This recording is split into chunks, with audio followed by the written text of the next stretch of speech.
Kaidahnya adalah connection before correction. Jalin koneksi, setelah itu mengkoreksi. Anak mudah dinasehati kalau sudah punya koneksi lewat obrolan yang menyenangkan. Assalamualaikum warahmatullahi wabarakatuh. Alhamdulillah, assalatu wassalam ala rasulillah wa ala alihi wa sahbihi wa mawalah. Ashhadu an la ilaha illallah wahdahu la syarikalah wa ashhadu anna Muhammadan abduhu wa rasuluhu alladzi la nabiyya ba'dah wa la haula wa la quwata illa billahi wa ba'd. Ikhwatal iman a'azakumullah jami'an. Bapak-bapak, ibu-ibu, saudara-saudaraku semua, jamaah Masjid Darussalam Kota Wisata Bekasi, semoga Allah memberkahi kita semua yang hadir dan semoga kita bisa masuk surga bersama-sama semuanya. Amin ya rabbal alamin. Alhamdulillah, Allah izinkan kembali kita bersua dalam kajian bulanan di setiap pekan terakhir di hari Jumat. Saya minta maaf sekali ya, 1 jam lebih di perjalanan pada rumah di Bambu Apus Taman Mini. Tadi ada kajian online dan baru selesai pukul 5 dan baru berangkat. Ternyata ada kecelakaan tadi dan lumayan menyita waktu. Jadi maaf sekali atas keterlambatannya. Dan kita melanjutkan pembahasan masih serial Masuk Surga Sekeluarga. Hari ini kita membahas tentang satu kebiasaan penduduk surga, di mana ini menjadi kebiasaan yang menunjukkan suasana yang indah dalam sebuah rumah. Siapa yang punya kebiasaan ini maka menjadikan rumahnya bak surga atau baiti jannati. Dan inilah yang disyaratkan dalam Al-Quran, di mana Allah menceritakan di antara kebiasaan penduduk surga adalah faqbala ba'dahum ala ba'di yatasaalun.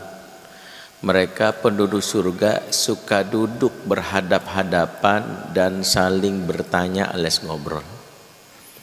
Di antara kesibukan penduduk surga saat mereka berada di akhirat, mereka itu memiliki kesibukan untuk saling berhadap-hadapan dan saling ngobrol. Sebagian ulama, Ibnu Hajar Al-Asqalani mengatakan obrolan penduduk surga itu seputar apa yang mereka alami selagi di dunia. Mereka ceritakanlah pengalaman-pengalaman mereka, apa yang buat mereka masuk surga, bagaimana mereka dulu di dunia menjalani kehidupan, tentang pekerjaan mereka, tentang keluarga mereka. Seperti itulah gambaran apa yang terjadi saat seseorang nanti di surga. Artinya apa? Surga mewakili gambaran tentang hal-hal yang menyenangkan, tentang hal-hal yang membahagiakan. Maka di antara hal-hal yang membahagiakan dan menyenangkan itu adalah ngobrol. Ngobrol atau bicara adalah sesuatu yang menyenangkan.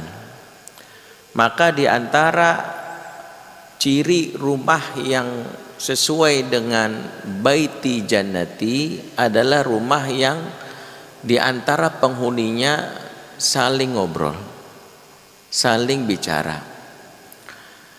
Di antara masalah yang muncul hari ini adalah anak-anak atau pasangan yang sudah tidak saling bicara.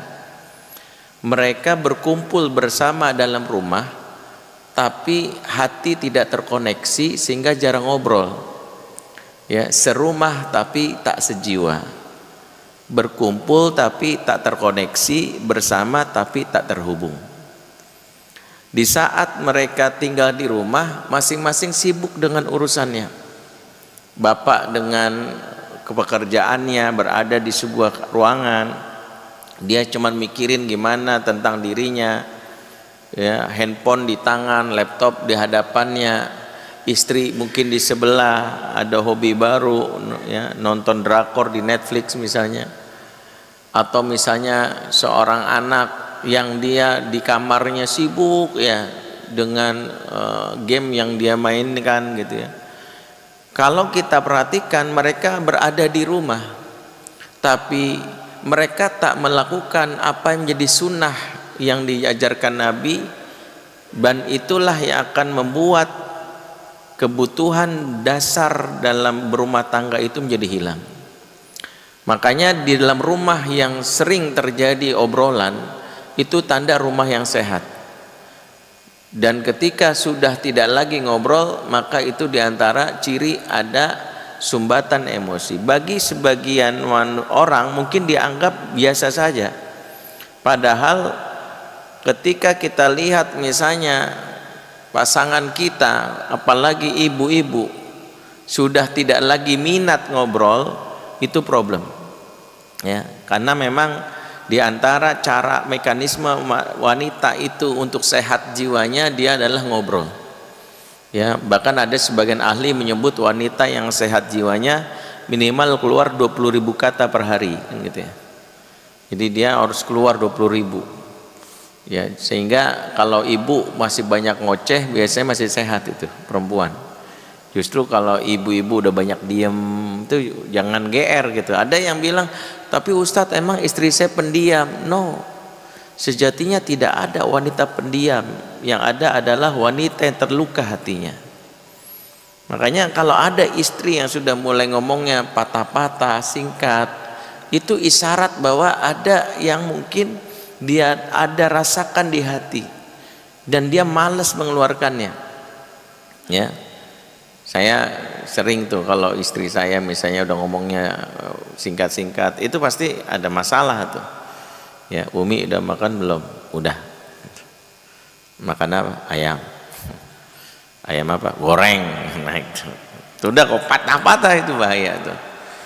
Tapi kalau ditanya satu jawabannya 1000, wah itu sehat tuh.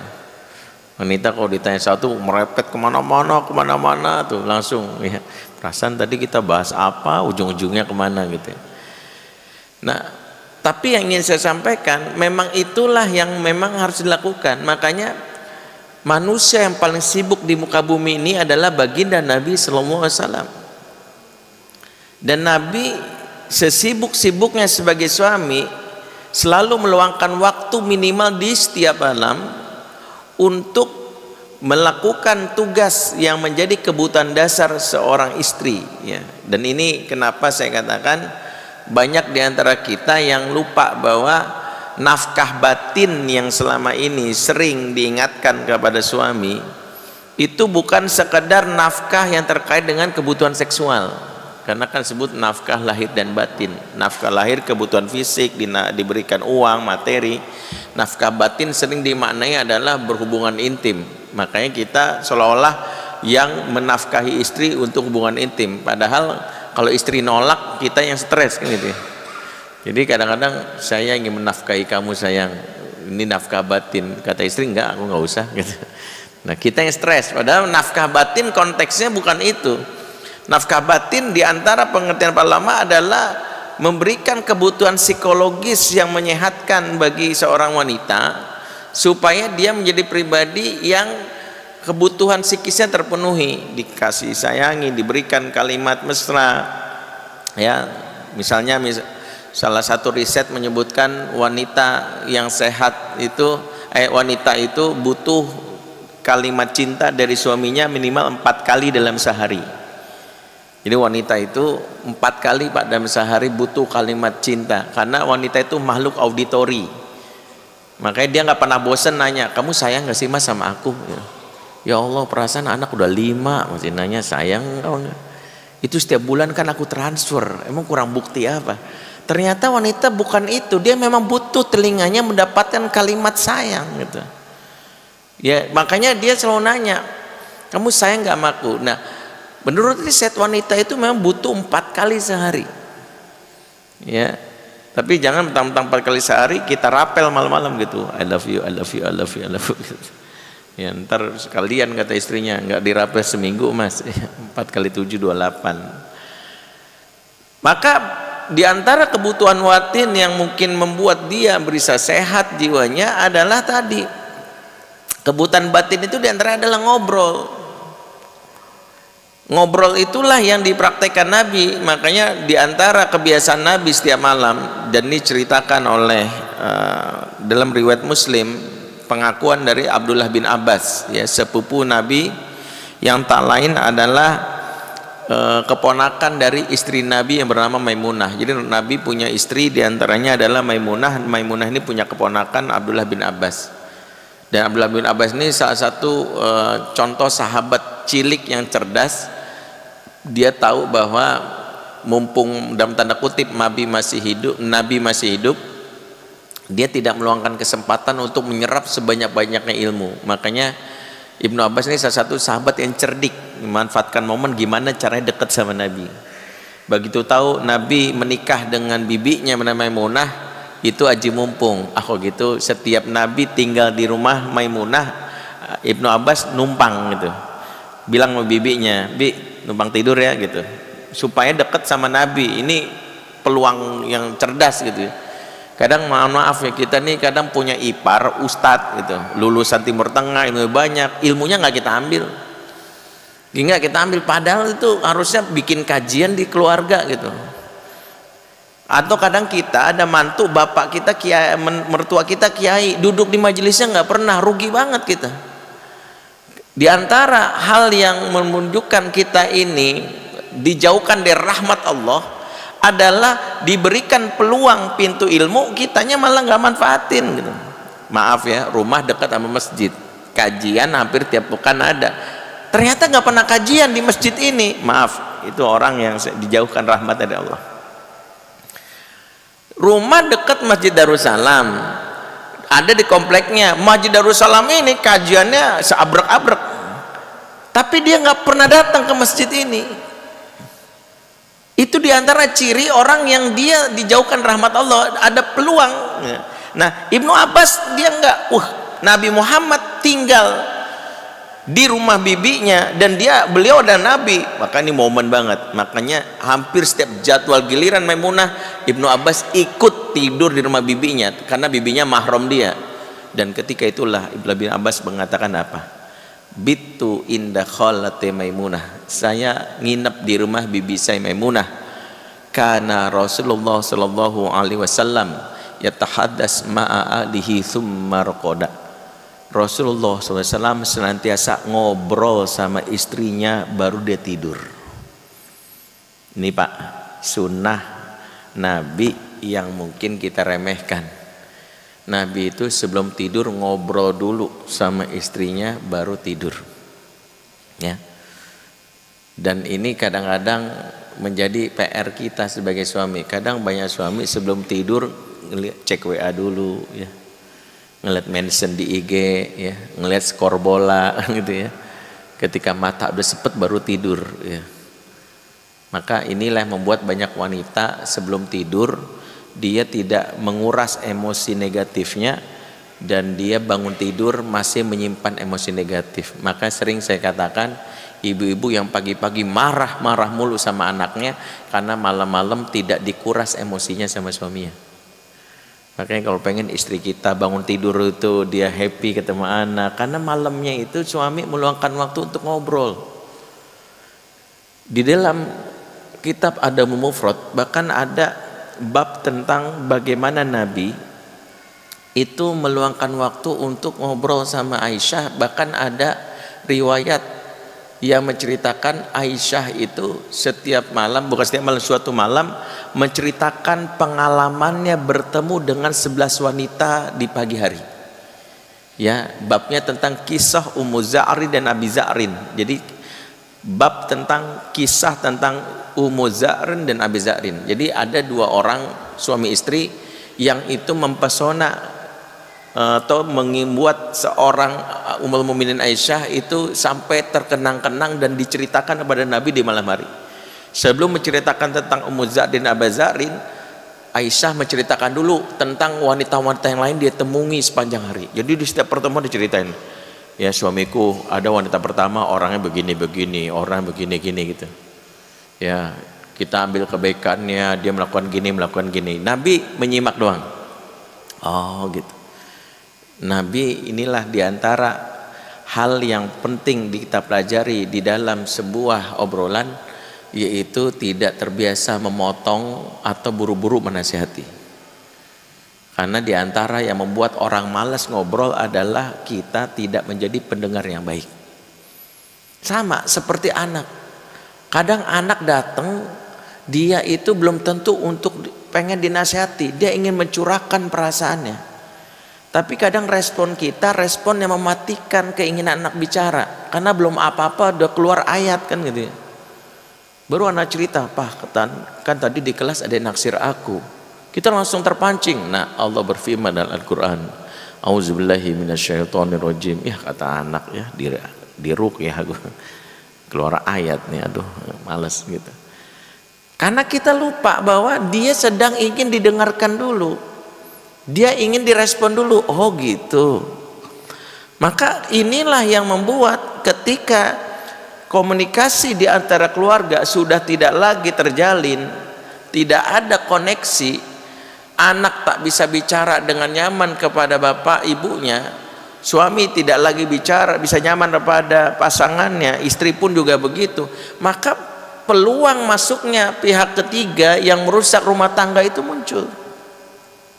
Kadang-kadang maaf ya, beberapa kali saya nanganin kasus misalnya perselingkuhan. Kadang-kadang kan gitu, perselingkuhan itu kadang-kadang bermula dari obrolan antar lawan jenis yang memberikan rasa nyaman. Awalnya kan sekedar hal-hal yang mungkin ya maaf, kadang-kadang sesama rekan kerja ketika dia ngomong nyambung ya, ngomong sama kamu nggak kayak suamiku. Makanya kadang-kadang gitulah perselingkuhan itu, berawal dari tukar pikiran berakhir dengan tukar cairan. Ngeri ya. Dan ini salah satu fenomena yang harus kita antisipasi. Kadang-kadang perselingkuhan itu bertahap gitu. Orang nggak langsung ujuk-ujuk zina, tapi bermula dari hal-hal yang dipandang menyenangkan. Pintu masuknya adalah ngobrol.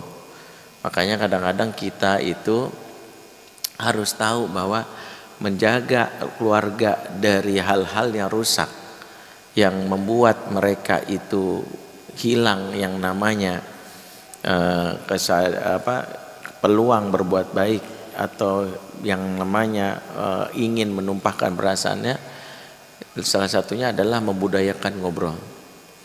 Dan ngobrol itu diantara waktu momen yang baik itu diajarkan misalnya oleh Rasulullah lewat kegiatan makan bersama. Ya, saya pernah sampaikan ya, beberapa waktu yang lalu tentang gerakan yang muncul di sebagian negara untuk mengokohkan keluarga. Fenomena ini terjadi karena pasca pandemi, di mana orang banyak yang serumah, tinggal dipaksa berada dalam rumah, tapi angka perceraian dan konflik rumah tangga malah meningkat. Kan aneh ya, orang dipaksa oleh situasi karena COVID untuk tinggal di rumah, tapi pasca COVID yang gugat cerai banyak. Di antaranya adalah ada momen-momen kebersamaan yang hilang, yang tidak dimanfaatkan. Di antara momen itu yang disebut adalah makan bersama. Makanya di beberapa negara, beberapa institusi yang mengokohkan keluarga, kampanyenya adalah back to dining table, kembali ke meja makan. Ya, momen yang sakral yang ada membuat kita makin akrab tuh diantaranya adalah kembali ke meja makan. Dan makan bersama yang sejatinya itu dipraktikkan Nabi, itu menyelipkan satu kegiatan yang itu menunjukkan ciri makan bersama.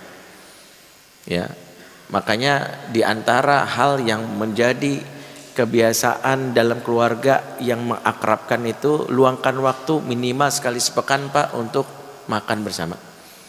Ya, Nabi pernah mengingatkan sahabat ketika sedang makan dengan satu sabdanya yang menjadi isyarat betapa Nabi itu sangat ya menginginkan kebiasaan makan bersama ini dibiasakan. Fajtami'u ala ta'amikum, kata Nabi, makanlah kalian bareng-bareng. Wadhkuru ismallahi alaihi barak lakum fih. Sebut nama Allah di dalamnya, niscaya turun keberkahan terhadap kalian. Jadi Nabi mengajarkan makanlah bareng-bareng. Ya, makan bareng-bareng itu sunnah. Nah, disebut makan bareng itu ada 5 hal ciri yang disebut makan bersama. Ya, kata para ulama. Yang pertama adalah makan bersama itu cirinya wujuhu ila ta'am. Makan bersama itu cirinya makan menghadap ke makanan. Bukanlah disebut makan bersama, mohon maaf, makanan di sini Bapak menengok ke TV itu. Oh, gitu, bukan. Makan bersama itu adalah melingkar ke makanan. Makanya sunnahnya sebenarnya makan bersama itu adalah bukan prasmanan. Ya, tapi dihidangkan ya. Jadi kalau kita yang pernah umroh haji Pak Herman kemarin kan dihidangkan gitu. Dihidangkan di depan, kemudian kita ngelilingin menghadap ke makanan. Ya kalau yang di Masjid Nabawi kan biasanya dijejerin tuh, yang sholat lagi pada menghadap ke makanan. Itu disebut makan bersama. Yang kedua adalah membagi makanan dari satu wadah yang sama, yang disebut sepiring atau segelas bersama, sepiring bersama. Itu kalau kita makan kan tuh satu nampan. Kalau kita agak jijian, ya mungkin karena dipikir kayak orang perindapan gitu ya, dikumpulin di masing-masing, ya dipindahin gitu. Itu disebut makan bersama. Yang ketiga, makan bersama itu sunnahnya saling mencicipi. Jadi kenapa kalau kita makan sama keluarga itu jangan ragu untuk ngambil sedikit, punya anak, cobain papa ini agak pedas nggak? Ya itu sunnah Pak. Ya Nabi itu kalau istrinya minum, bagi sedikit gitu. Itu disebut makan bersama. Ya, makan bersama, ya segelas bersama, atau kalau perlu kita mencicipi punya istri makan ayam, kita ikan cobain ayam, boleh. Yang keempat, makan bersama itu adalah tidak ada media penghalang. Ya, maaf ya, hukumnya baca Quran di meja makan itu sebagian ulama memakruhkan. Jadi orang lagi makan, tiba-tiba ada yang baca Quran, itu ternyata makruh karena salah tempat. Ya, kenapa? Karena membuat orang lain di tempat yang harusnya dia merasakan tangan jadi terusik, dan itu bukan esensi dari Quran diturunkan. Membuat orang lain malah tidak nyaman karena salah tempatnya. Ya, kalau Quran di meja makan aja itu dalam hal ini makruh, apalagi gadget. Nah ini penting. Gadget kadang-kadang yang merusak komunikasi, karena di meja makan yang harusnya jadikan momen kebersamaan masing-masing sibuk aja. Ya sambil nunggu, ya kan sering tuh. Makanya diantara aturan keluarga itu adalah memastikan di meja makan itu tidak ada gadget, kecuali di awal mungkin scanning menu ya. Kadang-kadang kita lupa bahwa menu itu setelah di scanning itu selesai harusnya kita taruh. Ya, ada yang setelah, ya saya pernah di sebuah resto ya sama istri, di depan kami udah keluarga besar, kakak beradik sama keponakan yang ngumpul, dia makan bersama, katanya dipanggil pelayan, dipesan menu, pelayannya balik, ya mereka masing-masing sibuk dengan handphonenya gitu. Ya mau nggak mau kan jadi di kami jadi ya walaupun mungkin nggak baik gitu, tapi kami akhirnya ngomong bilang sayang banget ya, di meja makan lagi ngumpul malah sibuk dan handphonenya, jadi pelajaran buat kami gitu. Istri saya mah bilang nggak usah suzon Nabi, bisa jadi mereka lagi rapat grup WhatsApp gitu, bisa jadi, ya udah gitu. Nah itu yang kelima, ciri makan bersama itu adalah saling ngobrol, ya tahaddas ma'hum, saling ngobrol. Nah inilah momen tepat untuk kita bicara, itu adalah saat makan bersama. Dan saat makan bersama itu kita membuat akhirnya pembincangan itu menjadi sesuatu yang lazim, sharing informasi dan obrolan yang disunahkan pertama kali supaya kita dalam hal ini saling mengetahui keadaan. Biasakan berkaitan dengan kabar, atau yang kedua berkaitan dengan perasaan. Hindari yang berkaitan dengan tugas. Makanya kalau perbincangan di meja makan itu mulai dari yang ringan-ringan, ya yang ringan-ringan, bahkan cerita-cerita yang ringan itu boleh kita sampaikan. Ya, kalau kata para ulama, kaidahnya kalau ngobrol dengan keluarga itu al-kalamu ghairu muhim wal muhim. Bicara tidak penting itu penting. Ya. Saya ulangi, bicara tidak penting itu penting. Apa maksudnya, Pak? Kadang kita itu ngobrol di meja makan tuh serius banget, Pak. Itu kadang-kadang membuat orang jadi aduh, lagi makan nanya, "Nak, menurut kamu inflasi ekonomi berapa persen di negeri ini?" Ya, gimana cara menyelesaikan ya masalah undang-undang yang kemarin MK gitu. Waduh, berat banget di meja makan. Itu bisa orang mual-mual tuh, males banget ngobrol. Yang ringan-ringan aja, lagi makan bilang, papa tuh ingat banget ya kemarin tuh waktu haji sempet makan. Ya dicerita-cerita pengalaman. Atau misalnya ada loh di depan Masjid Darussalam tuh ada food court enak-enak makanannya. Kita cerita misalnya food court yang ringan-ringan, yang enak-enak, obrolan yang bahkan kalau perlu obrolan yang membuka peluang keakraban, mulailah dengan sesuatu yang berkaitan dengan hobi. Coba deh, di antara petunjuk Nabi kalau ingin membuat orang lain nyaman itu, Nabi itu menghindari obrolan yang berkait dengan tugas. Ya, dan ini yang kadang-kadang kita lupakan, Pak. Kadang-kadang kita tuh kalau ngobrol sama anak itu belum apa-apa udah makan lagi makan, PR udah kerjain belum? Udah sholat belum? Hafalan kamu sekarang udah berapa juz gitu.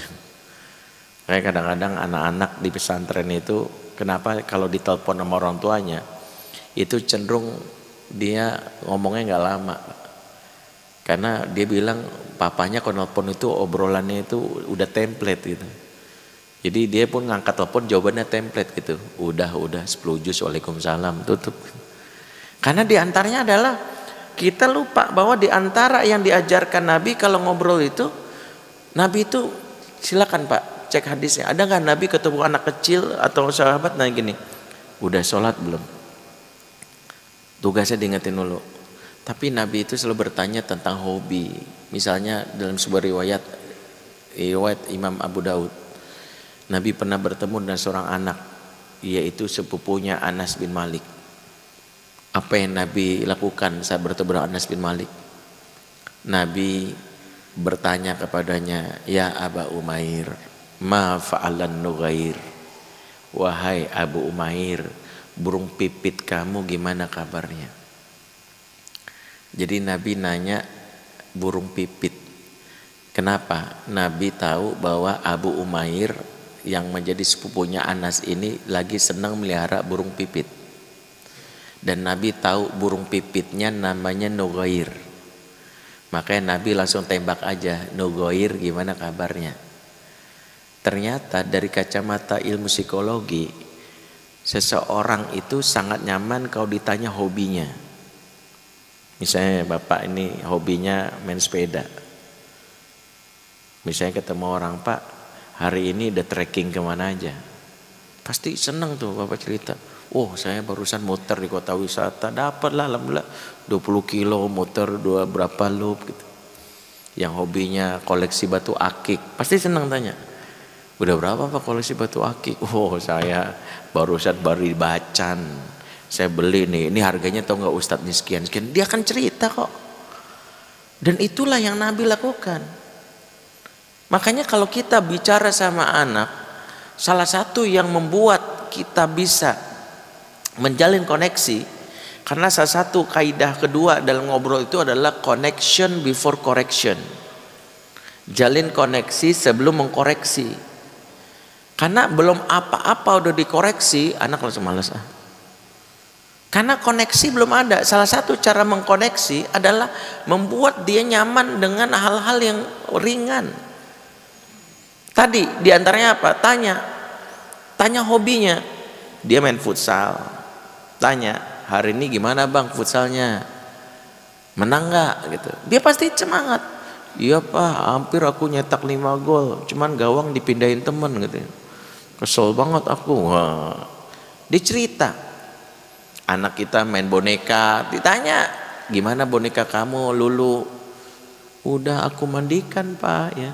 tinggal dikafani dan dikuburi misalnya gitu. Jadi dia cerita tentang bonekanya, dan itulah yang sejatinya Nabi ceritakan. Ya. Makanya Nabi ketika Aisyah ummul mukminin sedang bermain boneka, Nabi melakukan yang terkait dengan hal tersebut. Ya, Taib, karena sudah masuk waktu saat Isya, nanti kita lanjutkan bagaimana ngobrol yang dibutuhkan dalam keluarga. Kaidah pertama terkait dengan bagaimana obrolan yang menyenangkan, tidak menghakimi, mengenai kondisi surga di dalam rumah lewat aktivitas berbincang atau ngobrol.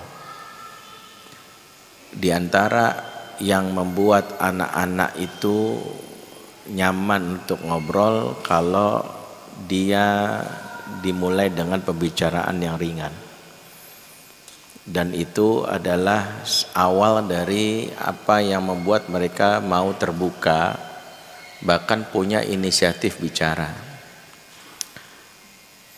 Ketika anak kita sudah mulai banyak tertutup, maka ini adalah indikasi hubungan yang tidak sehat, khususnya dengan orang tua. Makanya Allah mengisahkan suatu gambaran hubungan yang sehat antara anak dengan ortunya di dalam surat Yusuf ayat 4.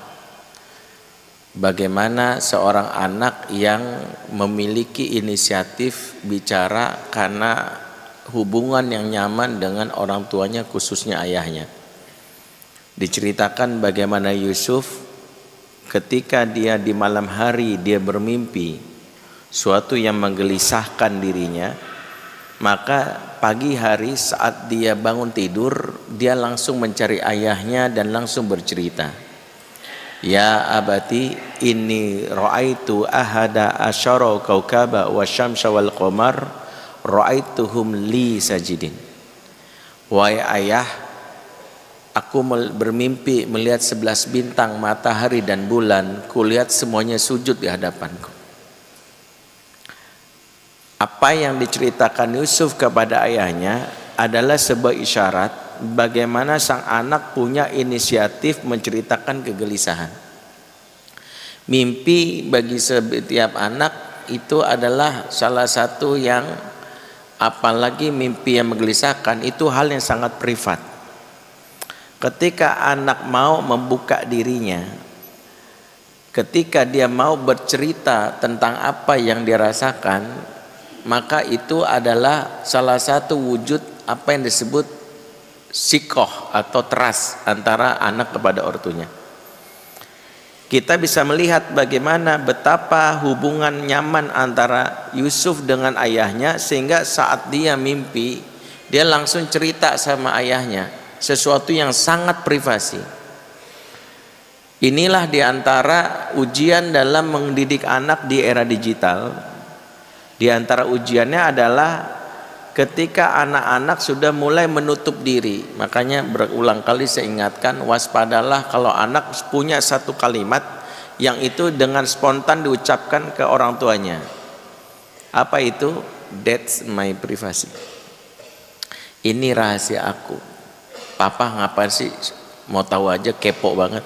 Di balik kalimat ini dia sedang ingin memberitahu bahwa aku dan ayah nggak ada hubungan yang akrab, udah.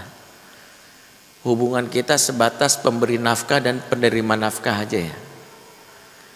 Maka kenapa berapa banyak kasus-kasus yang terjadi, anak-anak yang dia awalnya kita bilang anak saya pendiam Ustadz, dan ini berapa kali saya sering mendapatkan pembelaan dari orang tua yang seringkali mengatakan anak saya introvert Ustadz, makanya dia jarang ngomong sama saya. No, definisi introvert dari kajian psikologi adalah anak yang sulit beradaptasi dengan dunia luar. Introvert itu. Jadi kalau dia ketemu orang baru di tempat yang baru, biasanya memang dia tertutup. Ya, misalnya ketemu teman baru, ditanya tinggal di mana, kota wisata. Oh, kelas berapa? Kelas 2. Oh, hobinya apa? Baca. Singkat-singkat. Dan itu lumrah. Kenapa? Dia artinya berada di dunia di luar. Tapi kalau introvert berada di dalam rumah, dia tidak mau terbuka sama orang tuanya, ini namanya accident of parenting. Makanya saya selalu katakan, tidak ada anak yang introvert di hadapan orang tuanya. Yang ada adalah anak yang terluka dan kecewa. Kenapa dia nggak mau cerita? Kenapa dia nggak mau ngobrol? Karena bisa jadi pengalaman ngobrol dengan orang tua, pengalaman yang tidak menyenangkan.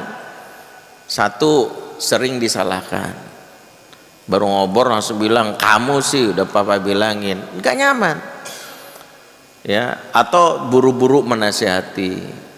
Atau kadang-kadang menginvestigasi, menteror.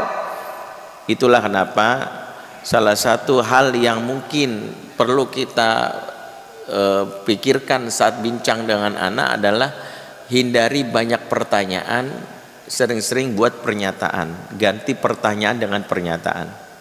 Contoh, daripada nanya hari ini kenapa, gimana kabar kamu dan sebagainya, mungkin mulai dengan satu, para ayah atau bunda bisa mengatakan, kayaknya kamu bahagia sekali hari ini ya. Ya, kita memberikan pernyataan. Semoga kamu hari ini selalu dilindungi Allah ya nak. Semoga apa yang kamu harapkan menjadi kenyataan ya. Ganti pernyataan. Bahkan di antara teknik yang membuat anak mau terbuka dan membuat pembicaraan menjadi nyaman, tekniknya namanya self disclosure. Apa tuh self disclosure? Biasakan kita membuka diri kepada anak. Misalnya bapak punya anak ABG dan kayaknya ini udah mulai ada kecenderungan jatuh cinta nih. Jangan teror gini, kamu udah pacaran ya? Udah ceritanya sama papa? Enggak. Dia akan bilang, enggak, apaan sih? Kita bilang gini, nak sini bentar. Papa tuh ingat banget waktu seumur kamu tuh, papa sudah mulai naksir. Tapi jangan bilang sama mama kamu tuh.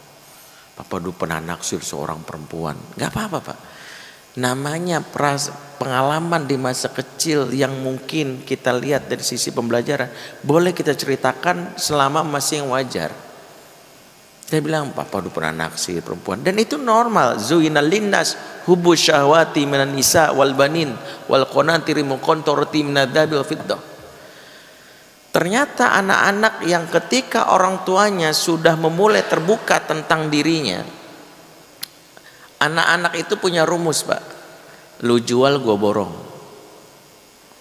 Bapak yang suka cerita tentang pengalamannya masa kecil menginspirasi anak tuh cerita tentang pengalamannya selama dia berada di luar. Aku juga pak, tuh wah gitu. Salah satunya jangan jadi bapak yang banyak bertanya tapi lupa berbagi tentang apa yang menjadi kebutuhan. Makanya penghambat komunikasi khususnya antara anak dengan orang tua dimulai dari komunikasi yang tidak menyenangkan, obrolan yang terlalu serius dan cenderung menasehati. Sebab namanya ngobrol itu dialog, itu namanya ngobrol. Kalau bapak cuman pengen duduk anak dengerin, itu bukan ngobrol, itu namanya ngoceh, bapaknya ngoceh. Ya, atau bukan dialog, monolog. Itu yang membuat kadang-kadang anak malas untuk dengerin, dan itulah yang membuat setelah itu anak banyak tertutup. Maka diantara kenapa ngobrol itu menjadi satu kebiasaan, karena dari obrolan itu kita akan mendapatkan banyak hal meskipun mungkin di luar ekspektasi kita.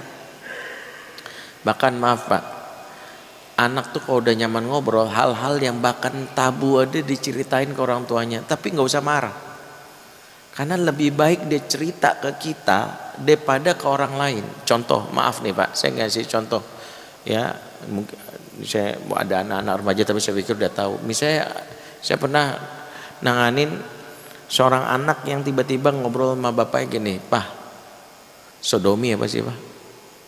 Bapaknya langsung jaga ngomong-ngomong. Gak boleh gitu. Dari mana kamu dengar itu? Gak boleh lagi nanya gitu. Itu khas bapak-bapak yang belum apa-apa udah langsung Akhirnya anak langsung ya udahlah, nggak berani nanya.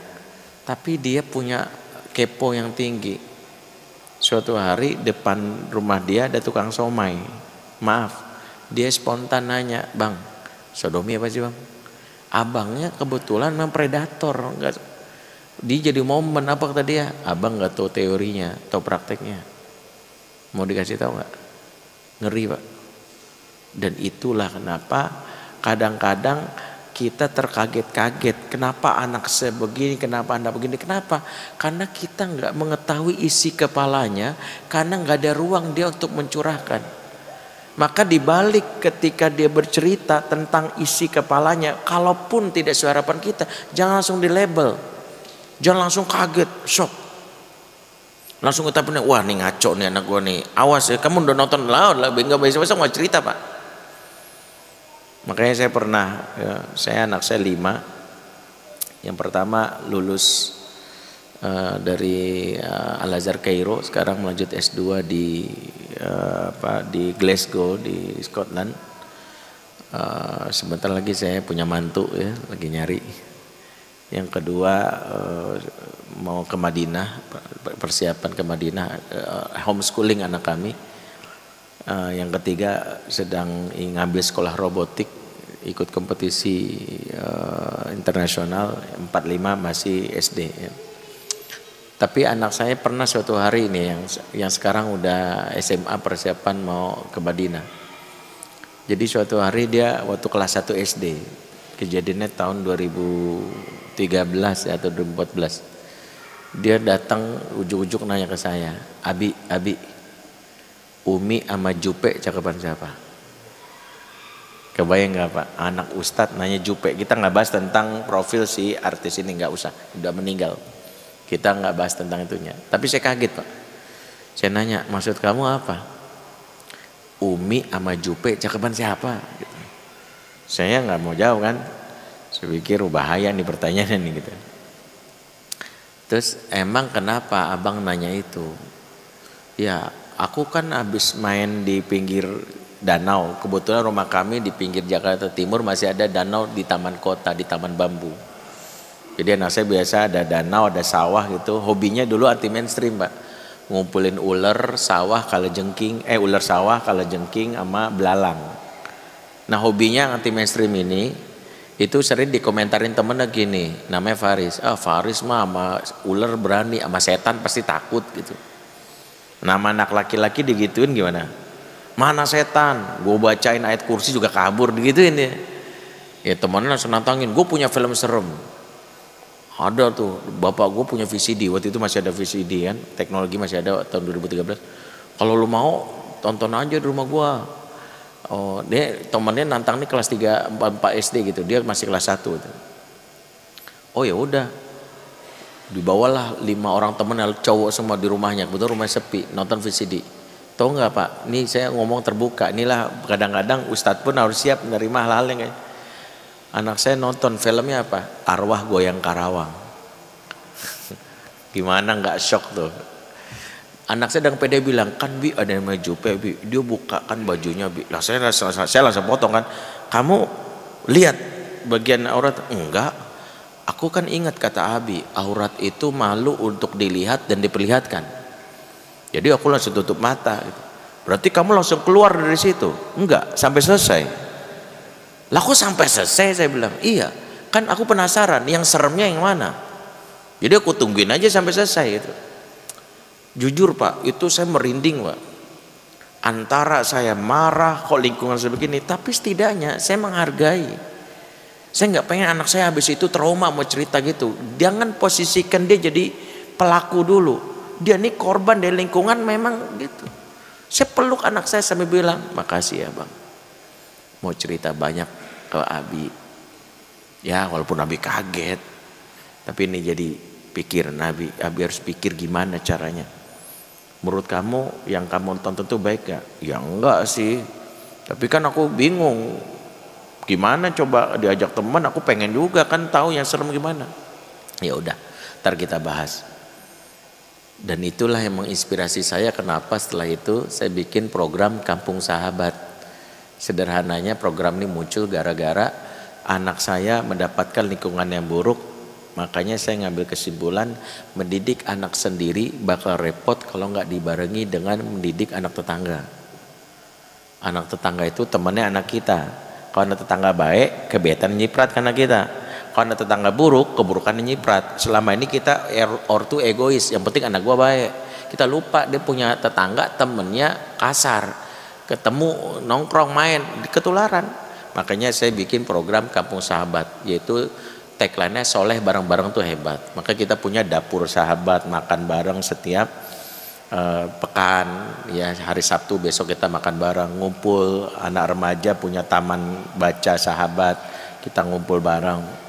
Nongkrong di fasilitasi wifi. Kita punya program liburan bareng setiap pekan, melancong sejarah keliling Jakarta dipandu oleh Ustadz Hadi Nur Ramadan, pakar sejarah Indonesia. Jadi dibawa ke makamnya Buya Hamka, kemudian kemana gitu.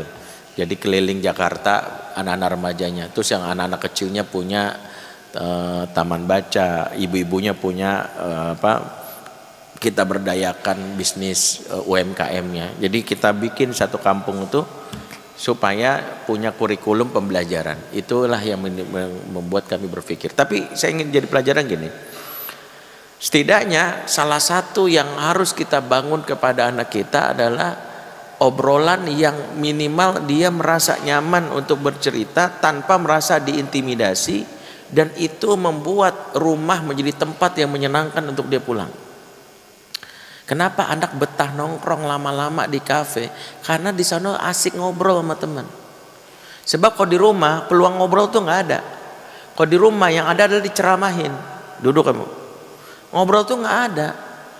Makanya kalau anak-anak betah nongkrong di kafe itu bukan karena kopi di kafe lebih enak daripada kopi rumah. Bapak bisa jadi di antara bapak ini ada kolektor kopi Nusantara. Semua kopi Nusantara dikoleksiin. Mulai dari Gayo, mulai dari Sidikalang, mulai dari mana lagi tuh, dari Pontianak, kopi Aming, dari Pengalengan. Apakah kopi yang di kafe tempat nongkrong itu lebih enak daripada kopi rumah kita? Belum tentu. Apakah barista sana lebat? Bukan. Bahkan maaf saya dengar kabar beberapa kafe itu kopinya kopi, maaf ya. Ya, biji kopinya biji kopi sisa gitu. Yang kadang-kadang juga roastingnya juga nggak begitu bagus gitu. Mungkin bagusan yang mungkin di rumah kita, tapi ini bukan tentang nongkrong, tentang kopi yang enak, bukan. Tentang obrolan yang menyenangkan yang ada di mana? Di kafe sama temennya, bukan tentang ada yang nongkrong di kafe sendirian, dia juga nggak betah. Dia punya teman ngobrol, makanya sampai jam 1 pagi pun jadi. Apa rahasianya? Karena ngobrol itu menjadi kebutuhan dasar manusia.